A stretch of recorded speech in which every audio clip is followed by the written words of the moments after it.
On dirait bien que c'est l'heure du mot de la semaine.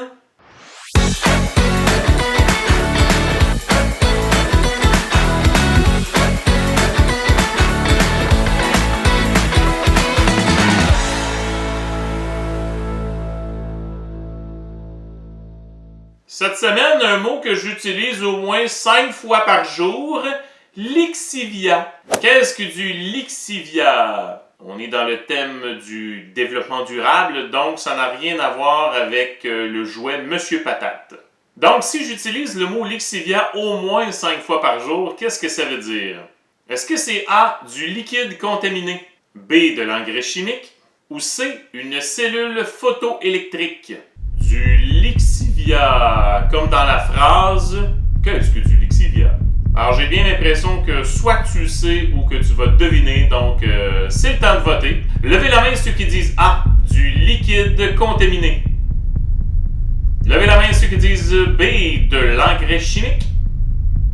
Et finalement, levez la main ceux qui disent C, une cellule photoélectrique. La bonne réponse, c'est A!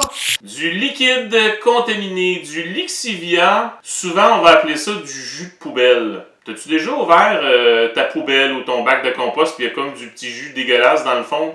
C'est pas tout à fait ça du lixivia, mais c'est un peu ça aussi. Je t'explique. Dans les dépotoirs, il se retrouve plein de choses qui devraient pas être là. Comme par exemple, beaucoup de matière organique, ça devrait aller dans le compost, mais il y en a.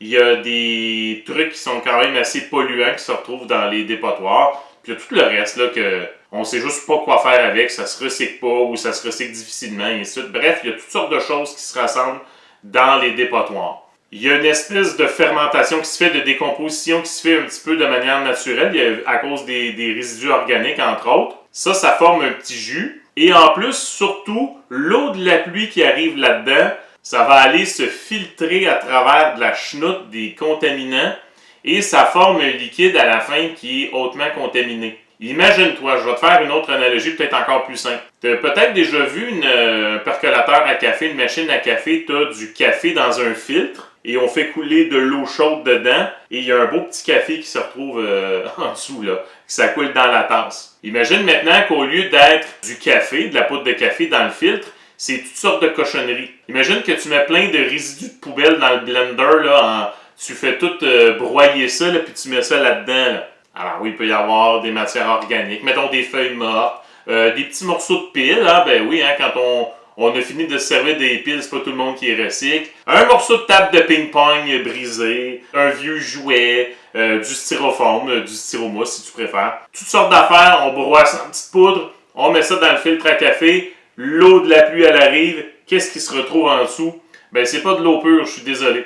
C'est ce qu'on appelle du lixivia, du jus de poubelle. Dans les sites d'enfouissement, sont supposés, là, ils ont des espèces de manières de récupérer le lixivia, de le traiter avant d'être rejeté dans les rivières. Est-ce que c'est bien traité? Est-ce que ça respecte toutes les normes? Je sais que je lisais avant de faire cette capsule-là là, des différents, pas des scandales, mais différents problèmes qui sont survenus. C'est pas facile récupérer ou traiter, si tu veux, le lixivia. Donc, le lixivia, c'est un enjeu important pour l'environnement. C'est de l'eau, si tu veux, qui se retrouve avec bien des polluants. Et cette eau-là, si elle se retrouve dans la nature, à un moment donné, elle va se retrouver dans les ruisseaux, dans les lacs, dans les mers. Veux pas, ça pollue l'eau. Rappelle-toi la dernière fois que tu as ouvert ton bac de compost, là, genre au mois d'août, là, en pleine canicule, là. Tu sais, quand il y a des petits verres blancs sur les côtés, puis que ça pue, là, tu sais, tu l'ouvres, là, puis ça pue jusqu'à l'autre bord de la rue. Imagine-toi dans un site d'enfouissement à quel point ça doit puer. Imagine-toi le lixivia, à quel point ça doit puer. Même les animaux, ils n'aiment pas ça.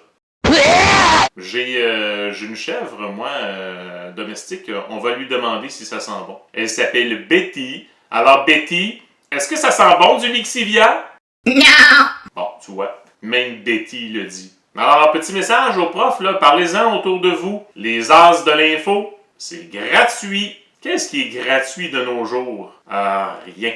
À part le Publisac inutile qu'on reçoit à nos portes, et qui est polluant pour rien, qu'est-ce qui est gratuit? Les as de l'info. Parlez-en. Eh bien, on se revoit pour un autre mot de la semaine. Qu'est-ce que tu dirais de me revenir la semaine prochaine?